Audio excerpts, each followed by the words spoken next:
Haji Semugenze Yahaya okikirire government aha mukoro ogu okorirwa hamuzigitwa Abubakar Mbarra ayorekirengwa abantu kuba rukwejumbira mu kwega kumanya dini yabo nichwera mnonga okurinda obusinge okwegeita no kutunguka abachara banasoma edini ngate n'abambi basindiseeyo ekyo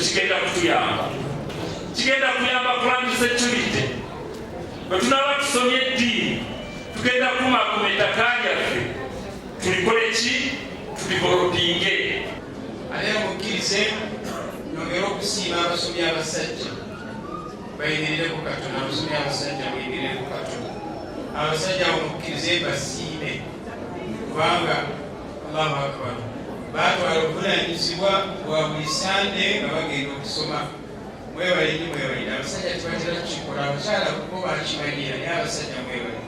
Omukoro ogu abeji 30 abaherize mishomo y'edini y'Obusiramu hari Islamic Education Center Masjid Abubakar Mbarra nibo basingire al centers 14 zakozere ubuzo bya Islamic Primary Living Examination zo muri Mbarra ebyakozwe umwaka oguhire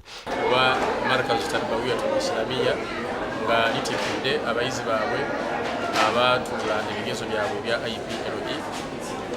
bili abimu alhamdulillah twebaza Allah tubayiro batikidwa twagala okwebaza abawagizi bonna abatuwagidde twagala okwebaza gavumenti Uganda Muslim Council Mbala tulina centers 14 ezisomesa abaana ababuzi b'ebigezo bya IPLE naye nga kyemanyi yagenda okujja mu office asanga musente emyuka senta biji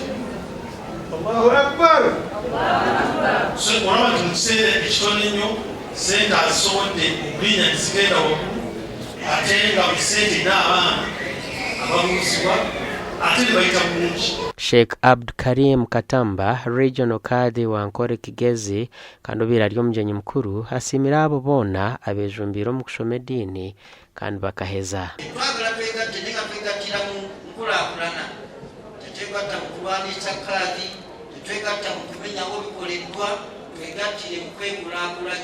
bamwe mbaheriza kushoma baganire n'itwe